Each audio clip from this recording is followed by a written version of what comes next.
कि आज से पेट्रोल की कीमत में 14 रुपये 92 पैसे और डीजल की कीमत में 15 रुपये का इजाफा। पेट्रोल की नई कीमत 414 रुपये 78 पैसे, जबकि हाई स्पीड डीजल की नई कीमत 414 रुपये 58 पैसे मुकर्रर कर दी गई। पेट्रोल पर लेवी 103 रुपये 50 पैसे से बढ़कर 117 रुपये 41 पैसे फी लीटर हो गई है।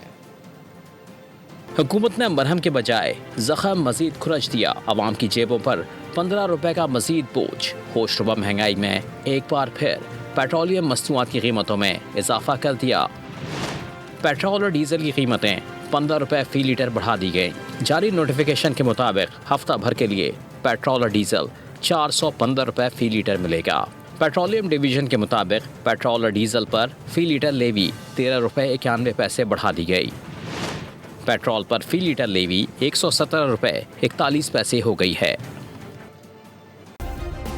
सब्सक्राइब करें और बेल दबाएं ताकि कोई खबर रह न जाए।